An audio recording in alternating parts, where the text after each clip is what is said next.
into the Capital PTBO Sports Show and MNC podcast production simulcast on your TV, Peterborough, Lindsay. I'm your host, Jordan Mercier. I am pleased to be joined, as always, by my main man, Mark Million, and Matt Latour. If you want to come down and check us out, we're at the Capital PTBO in lovely downtown Peterborough. If you want to support the show, you can always do so via Patreon, patreon.com/Capital PTBO. And we always open the program by spinning the wheel of Win Nothing. We're going to do that in a second. But coming up on today's show, gentlemen, we've got a lot of topics to get to. We've got the Maple Leafs, in case you haven't heard. Yes. Season's upon us. The Toronto Blue Jays, we do need to do an autopsy on John Schneider and sort of what happened with that. Mm-hmm. The NFL kind of going too far after the Tua, where now you're getting really, really terrible pass interference calls. Awful. We're going to talk about Hart Trophy odds, Friday Night Lights, Mark, your gripe with Proline in general. And I've got an amazing fish out of water segment that involves me meeting the band Iron Maiden. So we've got a lot of stuff coming up over the next 58 minutes or so. Matt, do we have the wheel of Win Nothing? And did I get the verbiage correct this week? You got the verbiage correct. First time in history. Mark, explain exactly what this ceremonial purpose is. So the Wheel of Win Nothing is a small token of appreciation for those who choose to subscribe to our Patreon page, patreon.com/Capital PTBO. And as such, you get your name added to the Wheel of Win Nothing. It's a ceremonious start to the show where it's one versus the wheel. We spin the wheel, you get the win. And you get the acknowledgement to start the show. It's kind of a nice little thing. Yeah, you win nothing but bragging rights. Yeah. Bragging rights. Which Jim Murray has a lot of. Yeah. Yes. Well, we've only had two winners, right? Jim and Dara? Yeah, so this week, let's try to get somebody new. All right, I can't rig this thing. No. I hope you know. If I would, I'd be winning every week because I'm also on it. But the wheel is now spinning. Ooh. Here we go. This week's winner. Brad Sinclair in there. Matt Latour Producer in there. Matty. Matty Latour beats out Brad Sinclair, Maurice Cormier, Shane Sayer, Dara Scholar, Jim Murray. I might just leave the We Have a Winner Producer Matty on screen for the full hour. Uncongratulations, Matthew. That's what they call insider training at the FCC. Mm-hmm. Right after I talk about rigging it, I win. That's a little suspicious. Yeah. I want to welcome to the program a very good friend of ours who has really, really stepped up in order to support the show.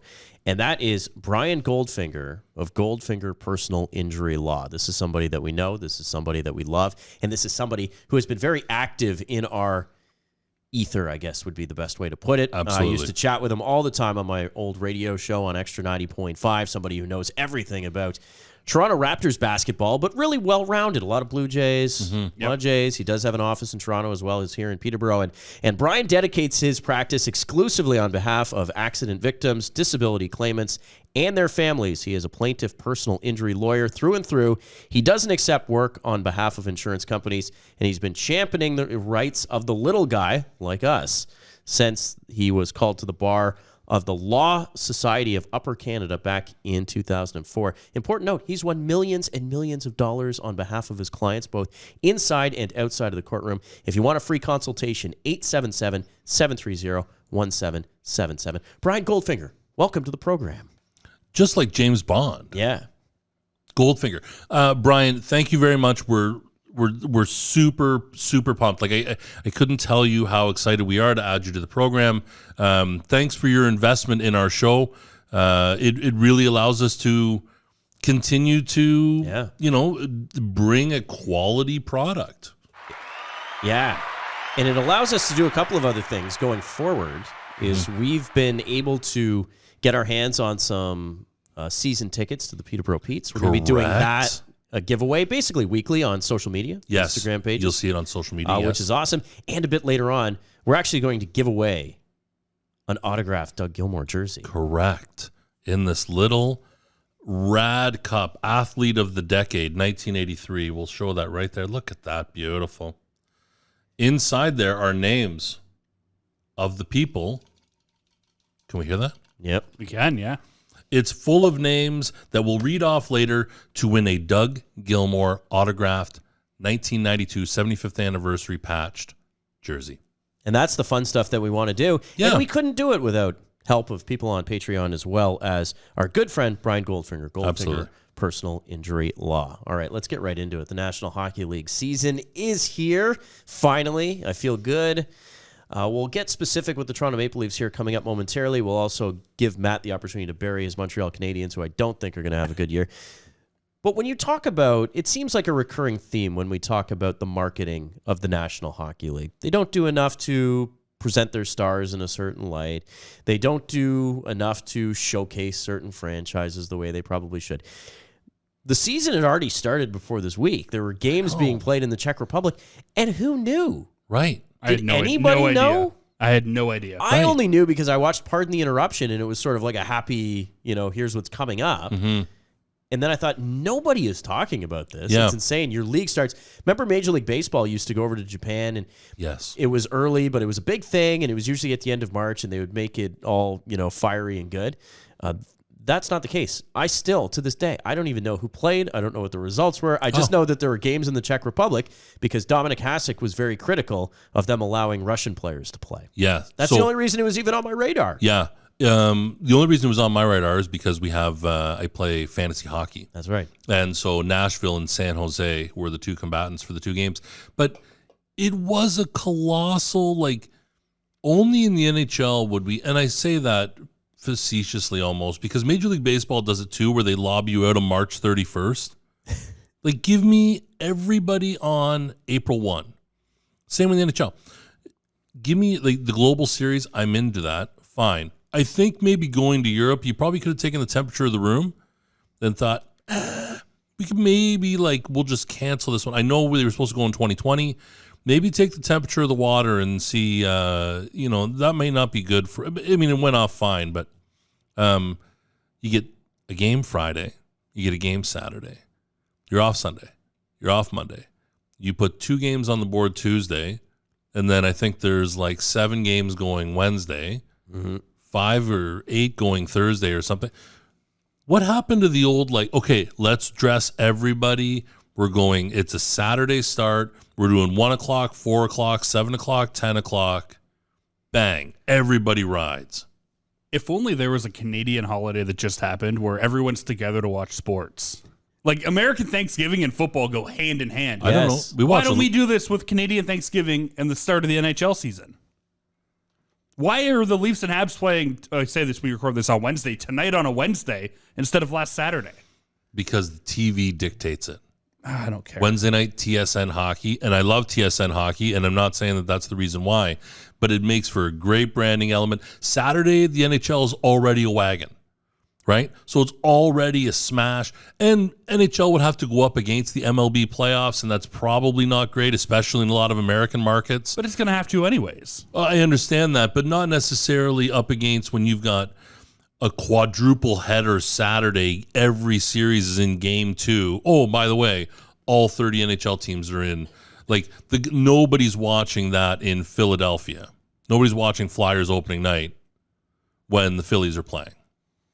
So I could see that. I will say I was impressed that the New York Rangers were able to sell out their home game, considering a home Yankees game was also taking place against Cleveland. That was interesting.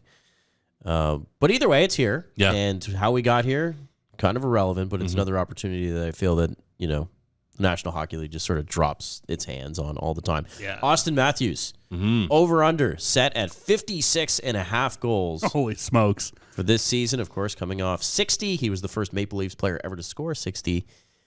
I saw that number, and while it is high, to me it struck, probably in the ballpark. If he stays healthy, he's going to be in that 54 to 58 range. Yeah. I could see that no problem. Yeah, I think provided that he plays the majority of the ball games, 75, 80 games, I think Matthews will be back-to-back 60s. I think the quality of it's not goaltender rich in the East, aside from Shesterkin and Vasilevsky. Everybody else can be kind of had. There's a lot hotter goalies in the West. Somebody can challenge me on this. I believe the last back-to-back 60-goal player was Pavel Bure, 92, 93, and 93, 94. That's my guess. Someone can challenge me out there, but I think off the top of my head, that's what I'm going to say. It is Pavel Bure. I think you might be right. It's a long time ago. Well, there would have been like 2 whole decades where he barely got any 50-goal scores, let alone 60. Yeah, I like that number, 56.5. I take the over. Reasonable expectations for the team from the fan base. Never. There's never a reasonable one. Entering the season, are we still at the point of, because the last couple of years, it's a championship team. Mm-hmm. I think they're going to be as good as they've been. Mm-hmm. They're going to be a 50-win team in the regular season. It doesn't matter because they don't make it out of the first round of the playoffs. I understand that that's the narrative that you're going up against, and it's a well-earned narrative. Yeah. That being said, from you as a fan of this team coming into the season, look in the crystal ball. What do you expect from this team? Knowing some of the departures, some of the people coming in, where are you at? I think they're in the mix. Past results is not indicative of future results, right? Or past performance is not indicative of future results. They're going to be I watched that Rangers game on Tuesday night. They're going to be heavy. They're going to be hard to play against. They beat a good Tampa Bay team that is still good. And there's always going to be that one team that comes out and surprises. They get the 48 wins, 45, 50 wins. The expectation should be the exact same in Toronto. They have a championship quality team. I know that the goaltending is a question mark, but I think looking at both goaltenders together, I think that they're probably a better tandem than what Mrazek and Campbell were. Campbell was the horse and Mrazek was the mule. So I think it should be the same expectation. I don't see how that changes championship or bust. If you don't make the playoffs, oh my gosh. 50-win team, 110-point team. Should be. No problem. Should be. You're going to have your all-stars. Mm-hmm. Mitch is going to put up points. Austin's going to score goals. Mm-hmm. John Tavares, he's a bit of a wild card, banged up. Who knows? Maybe he has one of those seasons where he only plays 55 games. Could be. If he could put up the point-a-game pace, keep that going like he had last year, it'd be okay. And then you start looking at the back end, which is something, it feels like the last, 4 or 5 years coming in is exactly what you just described, which is, are they okay between the pipes? And is their defense good enough? I'm going to suggest that they've improved both areas, not significantly, but I think that they have improved, just not in comparison to some of the peers that they're going to have to face. Right. You just talked about the Rangers. Yeah. You just talked about the Lightning. The Rangers' defense squad is unbelievable. Jacob Trouba, Adam Fox, Jones. These guys are studs. The Tampa Bay's top 6. They take McDonough out and they bring this other kid up. I don't remember what his name is. The kid was terrific. He's just that good. Not out of his element, and that's a cultural thing. Players to watch for the Maple Leafs this year. You got anyone circled? Dennis Malgin had better be Daryl Sittler. He better be Evgeny Malgin. He'd better be Evgeny Malkin.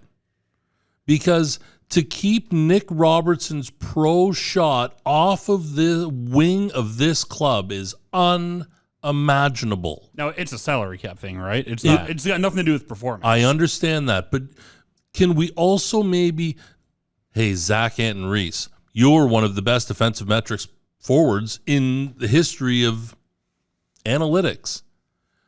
Y'all are going to play for a little bit less. We can't scrape together a couple $100K under the salary cap somehow to get Nick up to the front. Especially, he was so good in the preseason.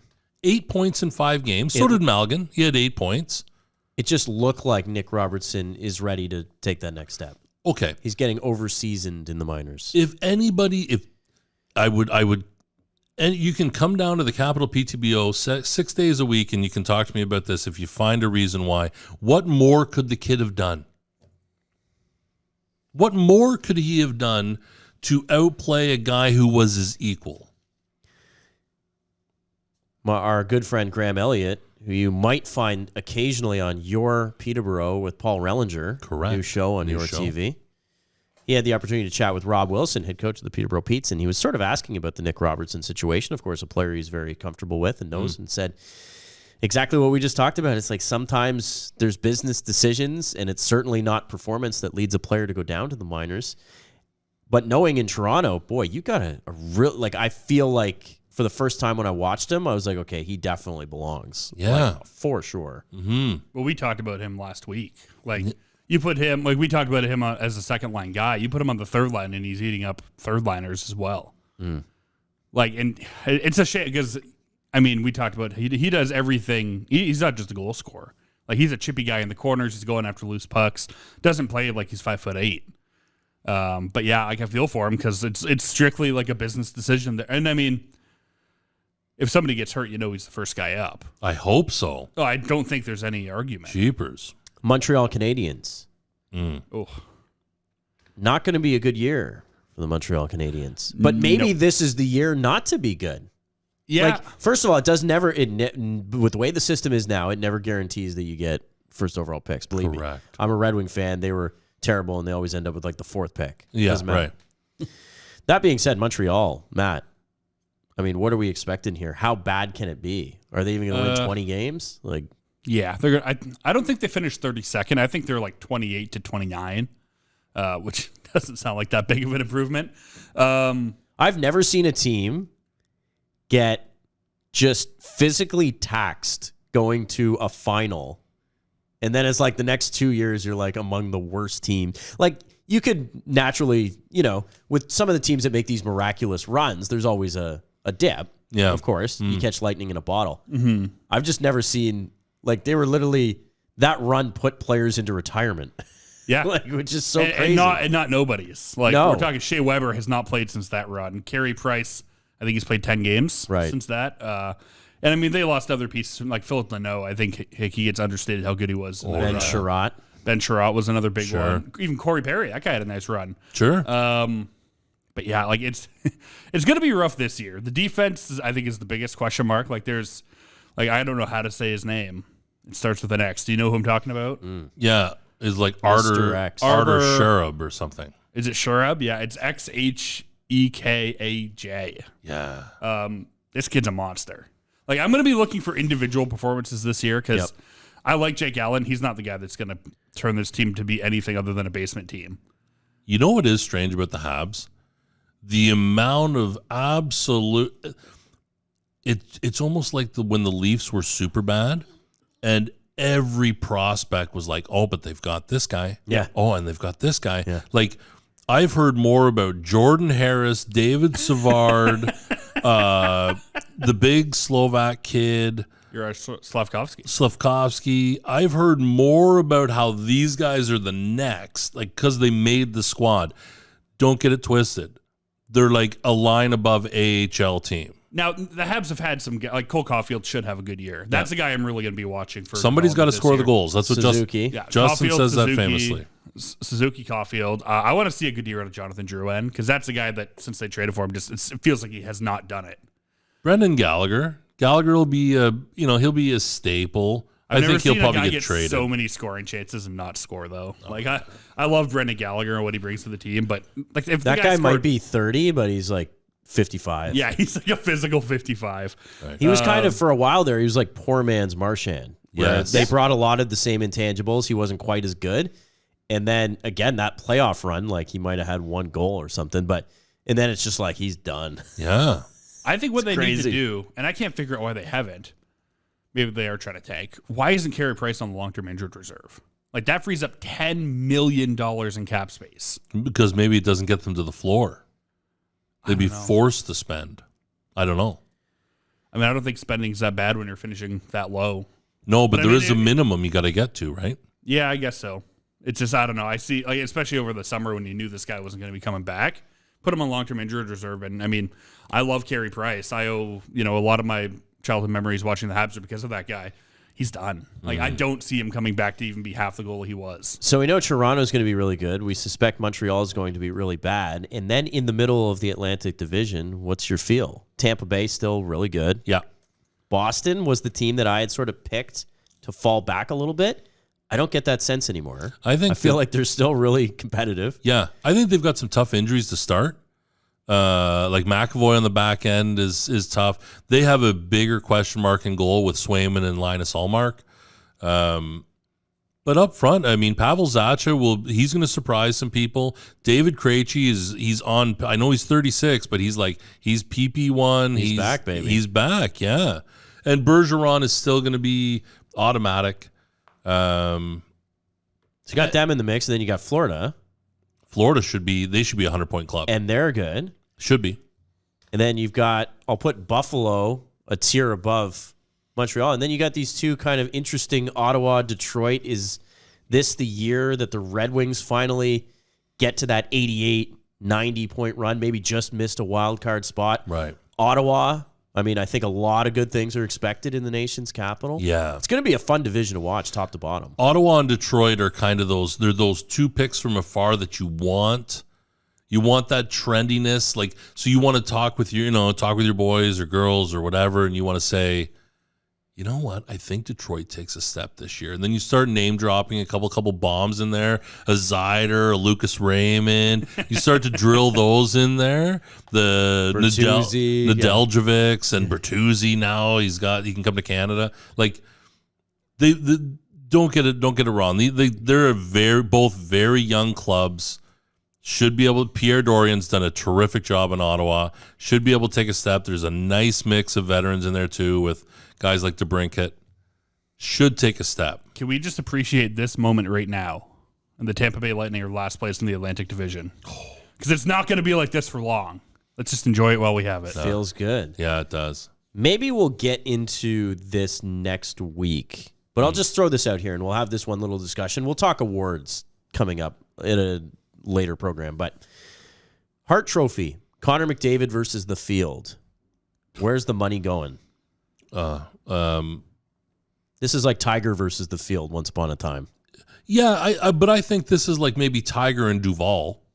Like early Tiger and David. Wow. Remember Duvall? He was the next guy. He was the next. So just never happened. I think I know Matthews isn't even money with McDavid because McDavid is on a next level.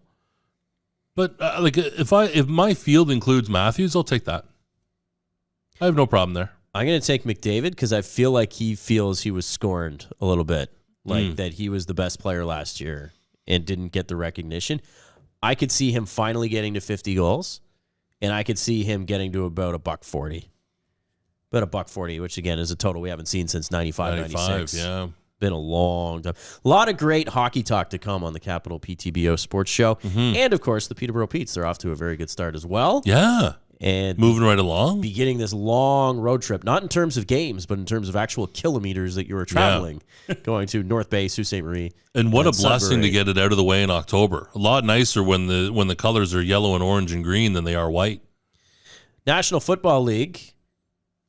I'm kind of down on it right now. My Rams not off to a great start. Look terrible. Oh, my gosh. When the offensive line goes, boy, it's like boxing. When the body goes, like the head follows. The head follows, yeah. And you're starting to see that. Oof. Bills still chugging along. Look great against the Pittsburgh Steelers. Yes.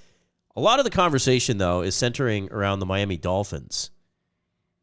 They get criticized and they get killed, for lack of a better word, for putting Tua back into the game a couple of weeks ago. Yeah. So the NFL comes out and says, we can't have that optically. We can't have that. They fire people and doctors, everyone on social media and the media members, they're experts. But the doctors who actually did the assessment, who found that he was fine and passed everything, they were we're going to fire them. Yeah. Which makes me scratch my head. So that happens, and there's a saga, and they actually go to the policy in the NFLPA, and they change it and say, okay, if you stumble, you're pulled and you can't go back in. Yeah. So fast forward, there's a nice division game against the New York Jets, and Teddy Bridgewater, Teddy Ballgame himself, player who's been around, he gets tackled in the end zone. There's really no visible stumble of any sort, and gets the tap from the sidelines. Like, you're out, can't come back in. Essentially cost the Miami Dolphins any real shot at winning that game, because now you're down to your third string playing on the road. Sure. And now people are looking at it and being like, hey, wait a minute, that's suspicious, because these are like unnamed doctors. And now I'm not going to enact conspiracy Jordan, but it's like, was it a way to make them look worse? But worse than that is you start to see some of these calls.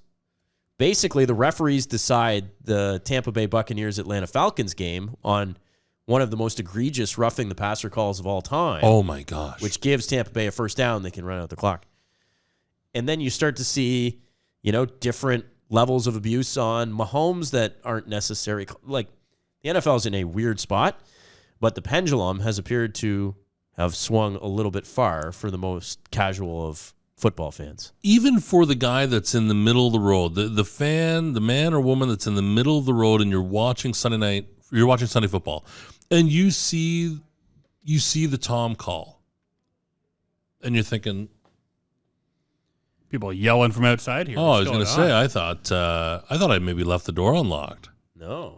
Is it a couple of unsavories? I can't see. We got too many beautiful jerseys behind you. Yeah. So, anyhow. Guy in a Montreal Canadiens hoodie. He heard us talking earlier. Yeah, he was angry. Boy, he's mad at me. I'm turning.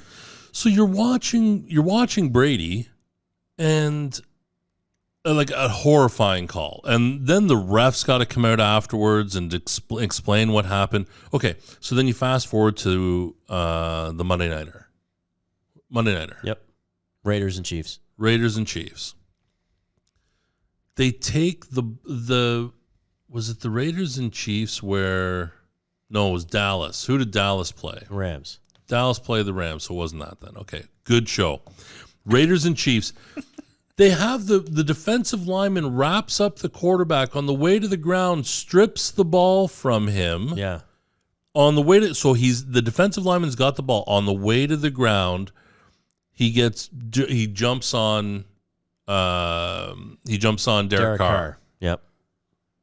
So the defensive lineman got a roughing the passer because he landed with his full body weight, even though he had the ball and he had put his one arm out to kind of mitigate the entire 325 pounds of the lineman going on the quarterback, and the people in Kansas City lose it. You got a roughing the passer, but you managed to turn the ball over. How exactly does that work? Now they're in the frame of mind of going to, you fast forwarded it to the fourth quarter. Mahomes gets whipped. Yeah. He gets picked up and he gets whipped around to the turf, and there's no call, and you're thinking, holy smokes, you've opened a can now that you never even should have picked off the shelf. Roughing the passer now is going to be a challengeable call. Now, I have a friend in my circle who's, I'm not going to say he's not a diehard football fan by any means, so he's got a very casual perspective on things like this. Mm-hmm. And he says, guys, when you're paying quarterbacks near $50 million a season, yeah, they're going to get the benefit of these calls. Sure.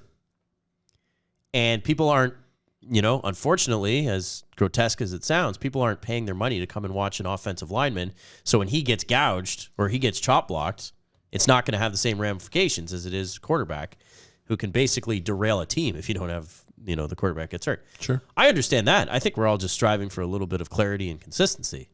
That's all anybody ever wants. Imagine if Tampa and Atlanta was in Week 17 and to decide a playoff spot. And Atlanta has the opportunity to shut them down a minute 40, get the ball back, go back. They haven't had a successful season since the Dirty Birds. And now you've stripped that away from them. Millions of dollars. You're costing them wins at the National Football League level because the roughing the passer? Whoa. It was ugly. And I don't know where we're at, but I wasn't a fan of the Dolphins situation, though, in any way, shape, or form. It was bending the knee to public outrage. Absolutely. It's just what we do now. No, you're right. It's totally what we do. I hate to be permitted because I'm not one of these crazies, but blue check marks on social media who drum up a lot of what I call to be faux anger, because I believe Twitter is not real life. It's a funhouse mirror into ourselves. Mm-hmm. But we drum up that outrage, and suddenly, the doctors that had actually cleared Tua, for some reason, are being disregarded for people who are just like, oh, no, he stumbled. There's no way he didn't have a brain injury. Well, every test that everyone's doing says he did not in that case. And these are independent doctors. Anyways, I know that topic's a little bit beaten probably at this point, but I'm just frustrated with what I've seen in terms of the lack of clarity. NFL doctors have screwed it up for so long. Like, so long. Like, I don't get people. I don't blame people for not trusting NFL doctors or any independent doctors even surrounding that sport, because we've seen how many guys, suffer awful brain injuries because of, not being taken out of a game. So, I mean, yeah. I mean, And I the Tuiska hear stuff, that. and Mark, you said it last week. Like, the NFL has to pass the eye test. That's when a guy right. gets hurt. And Tua did not pass the eye test. And as long as we all agree that that's what it is, then I'm cool. Yeah, but let's not agree. pretend that it's not. 10-second quick sidebar on this. Yeah. They played a commercial on Sunday for a new type of foam shoe with Alex Smith from the Washington Redskins, or Commanders, but he was a Redskin then. Have you seen his leg? Oh, it's mangled. Oh my God! Talking about passing the eye test. If they had to do a below the knee shot of Alex Jones's leg, and in order for him to come back to football, the outrage of like just the personal outrage of like, no, Alex, don't do it. You've got a family. Did he not play since the injury? Yes, Yeah, that's what I'm saying. So like the comeback.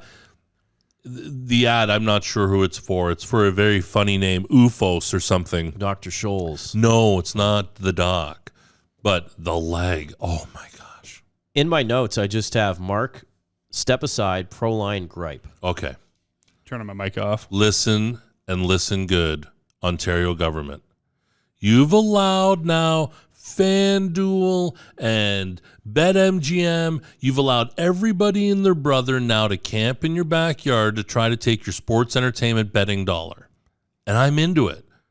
Competition is good for everybody. It keeps things on the straight and narrow. But I have to endure Kevin Hart commercials and Wayne Gretzky commercials and all these other things. Sometimes I want to just play the good old-fashioned pro line. Yeah. The 92, $9 San Jose Sharks to beat the $1.10 Pittsburgh Penguins, and all the planets align one night and it happens. Listen, and I've told you this before, but listen now that I've got a show. Before I just said it to nobody. When I go on the app, first thing, irritating. I get an online option and an in-store option. So if I'm in the store, I get to make up my bet slip as to what I would want it to be. But my odds are lowered and my options are limited. Well, I want to take, I want all the, so on the online side, you can take player props. So for the Leaf game, as an example, they had for the Leaf game, Matthews scores over under 1, Marner, Nylander, Caulfield, all these guys. Okay, fine, I'll take that. Mitch, plus or minus half an assist. Okay, I'll take that. Matthews plus or minus a half on a goal. Okay, I'll take that. I'll take Caulfield to score, and I'll take Leafs by 2. Okay, whip that up on a ticket for me online. It shows right on the screen. 4-play parlay. $19.04 or $19.04 are the odds. Right. Okay, I'm going to slap a 5 down. I'm a family man. $5. Plays are not available. So I can't take a player props and put it into a parlay. I have to take team results. What was the point? Honestly, don't you want my money? Figure it out. You're the government. You've been taking it from everybody forever. Like, you should allow me to parlay this, because now I have to win 4 results in order to get my $95. Smarten up and learn how to take my money better. So when it comes to players, you have to bet individually. So who wants to do that? You can bet can't get any singles. odds on that. I have to put down $5 to win 15 if Cole Caulfield scores a goal. Listen, $15, I'm going to find that in the street. That's not the thrill of the chase is the big win. I want to be able to parlay the players, and don't give me that again. And I want to be able to do it in store. Shout out Downtown Dollar Convenience, our guy across the road here. What a beauty he is. I want to go in and I want to play the players on the tickets in the store. Let's go. A few notes on that. One, you can actually see Downtown Dollar Convenience in the window in your shot right now. Yeah, of wonderfully course you can. done. What a beauty. And 2, I actually got an email from a betting site for the Habs and Leafs tonight while that spiel was happening. So I feel like I almost have to now. Everybody's list. Yeah, well, it won't be pro line. No. No. And I don't know what they did. So I've been off the pro line train for quite some time. I've been offshore for many years. Yes. Antigua. I don't know. Did they change the look of the ticket or the chit? Because my dad now, it's so complex that when he goes to bet on Sundays, he will go pick up the ticket, bring it home because he needs like brain power to be able to do it. And he doesn't want to get put under the gun when you're at the OLG counter and it's like, what am I trying to do? How do I figure this out? Yeah. Listen, so now he's kind of sweating it. We could do an entire show about the guy at the counter. Because when you go and you're going to mark down your little sheet, it was famous on Sundays. You knew if you got to the corner store at 1:45, you were getting some other degenerate that was going to be there that's figuring out his 8 tickets. And he's got them all laid out. And he's got the little clipping from the Toronto Sun or whatever. And you've got to kind of like nudge him out of the way so you have enough space. And then the guy, inevitably the person always asks, oh, what do you think tonight? Oilers or Jets? Listen, dude, I'm not Cash Palmer here. I'm just in it for me for a little bit of entertainment, a little bit of side on the game tonight. It used to be the best when they used to give you the whole sheet. They used to give you the whole week at once. On the note of sports betting, can we talk about how funny it is that the Cincinnati Reds have announced a partnership with BetMGM? And just Pete Rose is, like, that guy's crying somewhere. Oh, Pete's living his best life. You can count on it. Wonder what Pete would have thought about Schneider's decision the other night. I feel like it's almost too old where I was like, is this the worst? The Blue Jays, was this the worst Toronto? No. I don't know, single sports loss? Like, not in overall meaning in landscape, but just in terms of 8-1 at home, things are rocking. You're done. Facing elimination. Everyone's going to point to the 2013 Toronto Maple Leafs 4-1 Boston. That one really stings, Jake That's Gardner. on the road. That one is against a better team. Mm-hmm. This one just was so random. Like, we're all having Thanksgiving and we're watching the game and everyone's all excited. And then it's like just a calamity of errors that really began with Schneider's decision to pull Gosman, which now everyone's jumped on. In real time, I thought, no, that's a little strange. But it goes to show you the culture of, okay, the computer says that having him pitch to Carlos Santana again is not a good idea. I know. But he's your guy that you've paying $100 million for, and he's coming off 2 straight strikeouts. Yeah. And, okay, Santana almost hit a home run the time before. Sure. Okay, well, believe in your guy to be able to make an adjustment. Yeah. They don't do it anymore. Just quickly before I get to the heat of that, I think the 1985 ALCS, Jimmy Williams deciding to pitch to George really stings. Okay, George is also like a career 330 hitter at that point, so the guy was already dangerous. Okay, look, Gosman. Okay, you load them quick. Gotcha. 2 strikeouts. Bang, bang. In a nuclear scenario, what's the worst thing that could happen? Gosman beach balls one for Santana. Bang. 8-5. Then you pull Gosman. You bring in Meza. Meza strikes the next guy out. End of the inning. Okay, fine. We're still up by 3. If the Jays, if you had to ask John Schneider prior to the game, listen, you're going to have a 3-run lead in the 7th inning, he would have said, let's go. So Kevin Gosman is getting paid. It's time to stop the babying of the starting pitcher for the sake of the analytic. That's not okay anymore. You're paying these men $17 million a year. This kid had better be able to deliver in that effort and strike Santana out. Because, again, in the all-nuclear scenario, who cares? He gets a home run, you're up 8-5. What happens?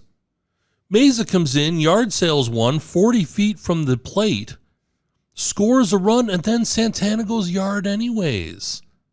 So you were still in that nuclear scenario as it was, 8-5. Let the guy play. The very next night, when Joe Musgrove was absolutely hot-stepping dealing, 7 innings, 1 hit ball, no games being played, they're up 7-0. It's over. They pull him then. Okay, because you're going to bring your setup and your closer in. Jay's bringing Romano in the top of the 8th inning. Teresa O'Brien, if you're watching, I remember we talked about it. I felt like I've seen this movie before. You're bringing in your closer. It's 9. This thing's going to be over. Romano doesn't have 6 outs. He's not a 6-out guy. Would have kept Diaz in. Like, why not give him a second inning?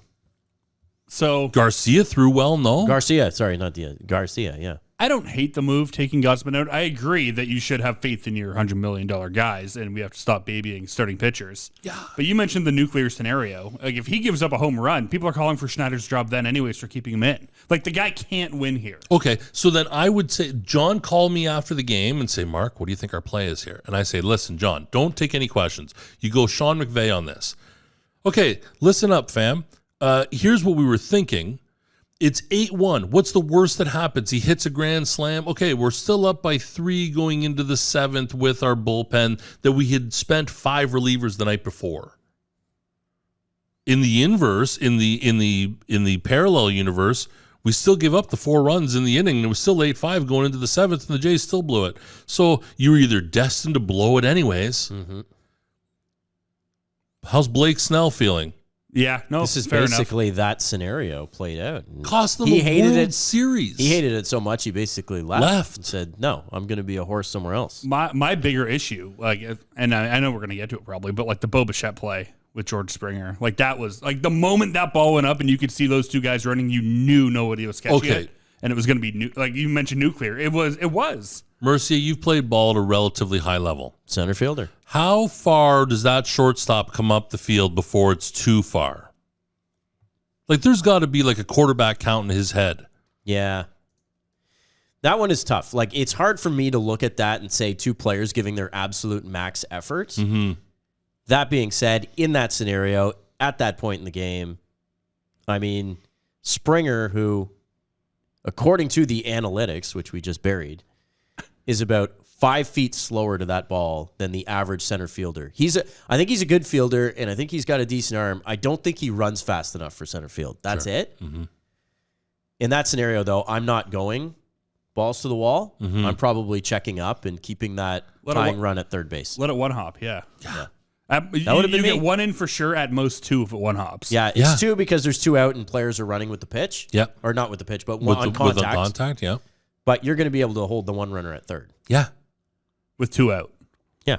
Like Bo Bichette throwing a flying elbow at his own center fielder. Not good. In the middle of the outfield when he's playing short, and Bo Bichette, maybe don't make the playoffs without this guy. He had a great September. Absolutely. Fielding was always the gripe with him, though. Yeah. And I mean, ultimately, it cost them their season. Want to switch back to the sport of football for this week's Docs Box. Yes. Oh, the Docs Box. The Docs Box is back. So this is where I make a documentary recommendation. And I feel like we've been talking about them a lot, so I've piqued my interest in their franchise. Yes. Have you ever seen Four Falls of Buffalo? No. Nope. Four Falls of Buffalo. It is available now in Canada on Disney+. The film goes through the Bills' 4 Super Bowl years, featuring retrospectives and insight on such famous plays as Scott Norwood's missed field goal. Oh, my gosh. Thurman Thomas's misplaced helmet. Don Beebe's strip of Leon Lett. Yes.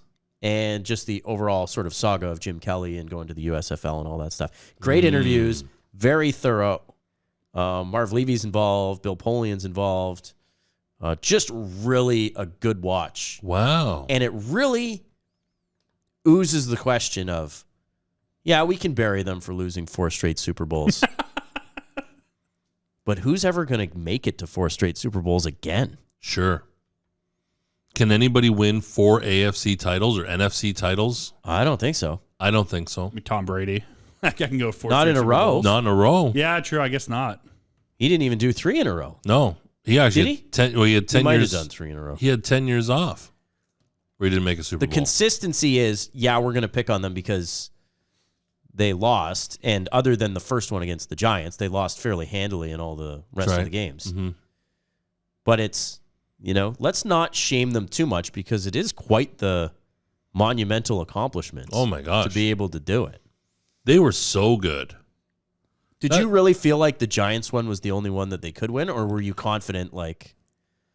Nobody would have foreseen like a 52-17 blowout. They turned the ball over 9 times. No, that's Kelly right. got hurt. Yeah. In comes Frank Reich, and it just didn't work. Yeah. Steve Tasker says the best team he ever laced it up against was that Washington team. That's Mark right. Rippon. That's they're like in the they're probably the lost. They're the Great lost team. of the four. Yeah. Because that Bill Parcells team was okay. Yeah. Hostetler and Otis Anderson and these guys, like they were decent, not great. And if Norwood hits it, I mean, you're not talking about it. But that, like Mark Rippon's Redskins, they had some weapons on that squad. They're kind of the Cowboys, of course. They're the Cowboys. Bills had the lead at halftime. Like, oh my gosh! I feel like with the Super Bowl, like I don't think you can go into any game and say this team won't win because like there's always a puncher's chance in the Super Bowl. The Super Bowl was a weird animal too, though, in the 80s and 90s. Where like different, much different. Like the NFC had an absolute stranglehold on it. You were all in. They were all eras. The 49ers were an era. The Dallas Cowboys in the 90s were an era. They won 3 of 4. The Bills just they lost 4. They got caught 4 times. Check it out. 4 Falls of Buffalo. Great cover, by the way. Niagara Great Falls. cover, outstanding stuff. There's a little bit of history elements there too with Buffalo. And as Marv Levy would say, when it's too tough for them, it's just right for us. That was one of the. He's very in that movie. He's very prophetic. Like he reads poetry because he served in the army and spent a lot of time in the CFL. Right? Marv Levy, he did. Before he went to the NFL. So, he did. Great stuff. 4 Falls of Buffalo. If you want to go, and it's not just. Oh, I can't watch that because I'm a Bills fan and they spend all the time recapping the losses. There's some great stories in individual stories throughout the course of that. Speaking of individual stories, I do want to give a quick shout out to the $28,000 that was raised in the final Friday Night Lights game. Yeah. Wow. In support of Team 55 Tackle Suicide Awareness. I happen to be involved as, the role of play-by-play broadcaster alongside Gabe Robinson for the Crestwood Holy Cross game, which featured Cole Million on the offensive line. Correct. It did. He was number 97 for the Holy Cross Hurricanes. Tough night at the office. The young man that plays quarterback for Crestwood, Brady Jenkins, was He's a wagon. for He sure. was last year at Friday Night Lights too. I remember. This was that times 10. He was a weapon on both sides of the ball. It's He even had an interception. And What? Yeah, oh yeah. Yeah. Oh, come on. That's always fun. There's always when you do watch that high school football, it's like at its purest form. And then you get those kind of standout performances, and that makes it really something. It is time now for our Mono e Mono challenge, in which I list a topic or category, and you guys just go tete-a-tete until one of you gets 3 strikes. Matty wouldn't do it last week, and I told him, I gave him the category and everything. No, what and category? He still would. Don't pretend now. He wouldn't do it. There was no. What are you talking about? He was chicken. You chickened out. It's fine. No big deal. How about this one? I scared you. I was going to go 84 Montreal Expos. Would have been a sweep. Let's go Norris Trophy winners. Okay. Norris Trophy winners is the category. Okay. Who's first? It's your store. Bobby Orr. 8 times. Nick Lidstrom. 7 times. Doug Harvey. He writes him down every time. He's 7 times. He's worried. You guys nailed the big boys right out of the gate. PK Subban. Yes. Nick Lidstrom. Jeez, you just said Lidstrom. Already said. Oh my gosh, who did I? No, that's a strike. That is a strike. No, it's not a strike. We've played that before. No, you didn't. Yes, we have. No, you pay didn't. attention, sir. Okay, fine. Okay, my turn now. Yeah, go ahead. Zdeno Chara. Yes. Brad Park. Brad Park has one. What are you talking about? Runner up 7 times. He didn't win one in 1976? No. He's the famous trivia question of who's finished runner up the most. Boy. Okay, Brad Park. This guy is sloppy. Oh my God, Lidstrom has me rattled. Man. Ray Bork. Yes, 5. Yeah, like I'm just, my God, I'm just so rattled, you guys, on Lidstrom.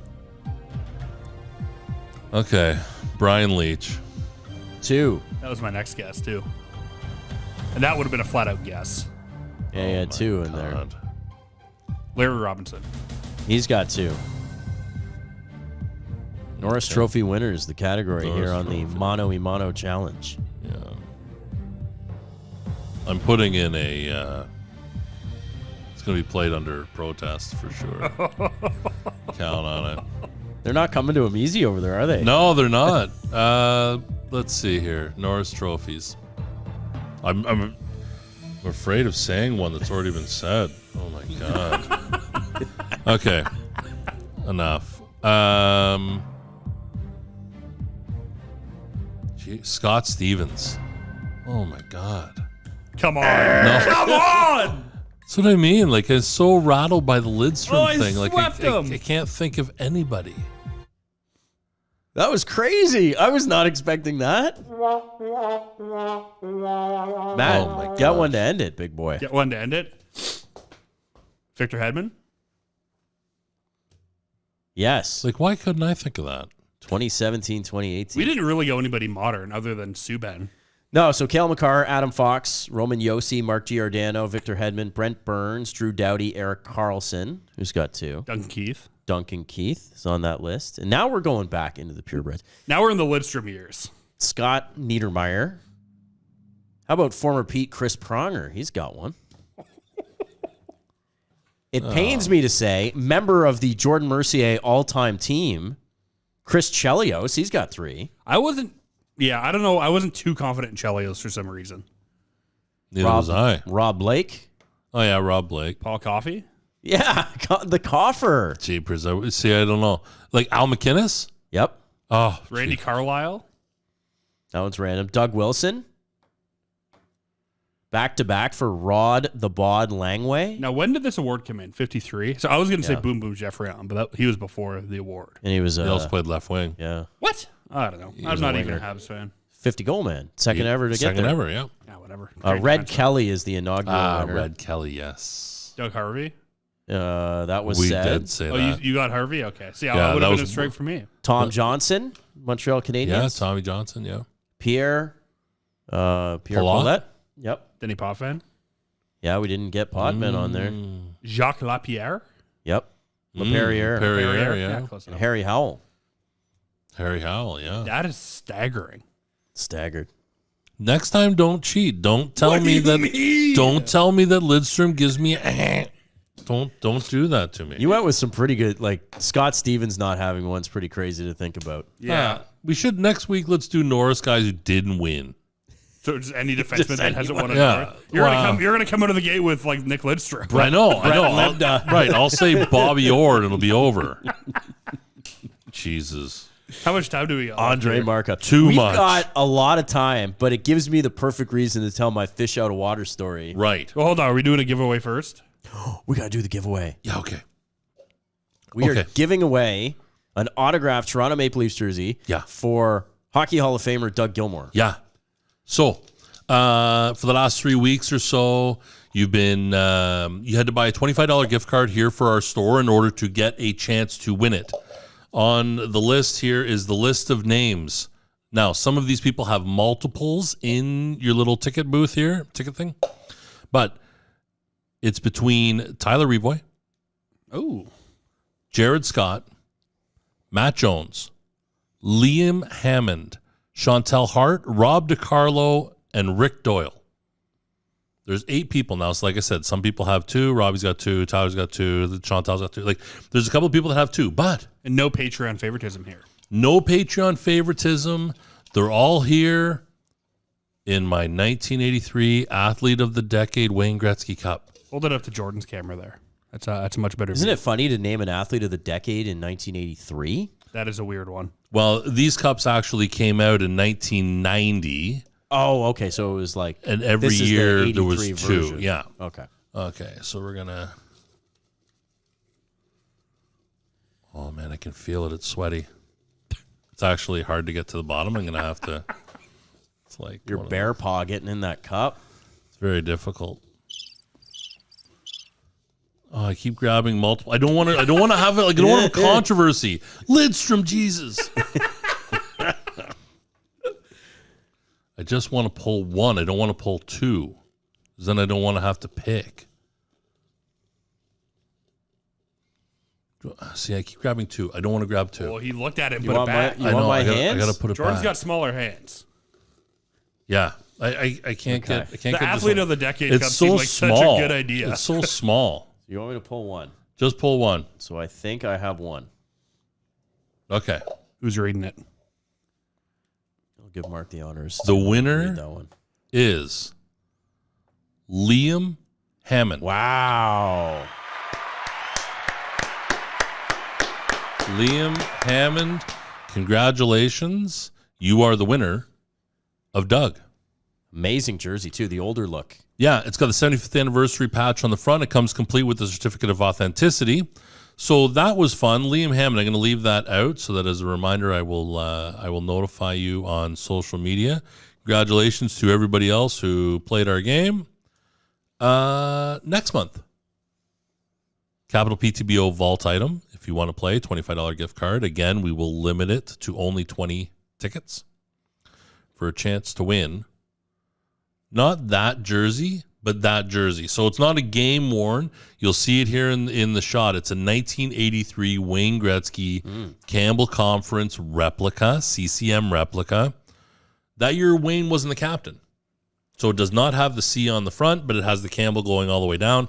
Again, we'll start that here next week. Congratulations to everybody. Thank you. Burn your gift cards. Come and use them here at the Capital PTBO. Congratulations, Liam Hammond. Is there more of a fish out of water story than me going to an Iron Maiden concert, which I did do in Toronto? Really? My wife's uncle happens to be friends with the drummer, Nico, and he's been the drummer since 1982. And so I not only got to go to the concert, I got to go and actually hang out with the band. Come on. Which is crazy. And Like I listened backstage, to, you're yeah, saying. like Okay. not even backstage, like in a lounge where it's like all family and friends of the band who are coming and traveling. Yes. It was crazy. And I literally listened to 2 songs and ended up leaving. Now, I had to Come get on. home. I had to get home. you got to I work. did the VIP part and then said, I got to go, man. Now, for anybody that is a fan of Iron Maiden, Yeah. that's watching or listening, how deep would you be going in the catalog of Iron Maiden hits? Knew one of the songs, Yes. One of the two? or one period. one period. So the Run to the Hills encore you didn't stick around for. I did not. And the guy I was with, who's actually a fan, I kept yelling out, "Oh, I hope they play Runnin' with the Devil." I kept naming Van Halen songs on purpose, but it was getting them. That's a bit I would do. I just imagine you saying, "Hey, Nico, I'd love to stay for your little gig, but I gotta go." Fish out of water, my friends. Yeah. Sometimes it's fun. And this podcast is fun, and at times we do feel like fish out of water. For Matt Latour and Mark Millian, I'm Jordan Mercier. This has been another episode of the Capital PTBO Sports Show, an MNC podcast production and simulcast on your TV, Peterborough. Lindsay, we will talk again next week.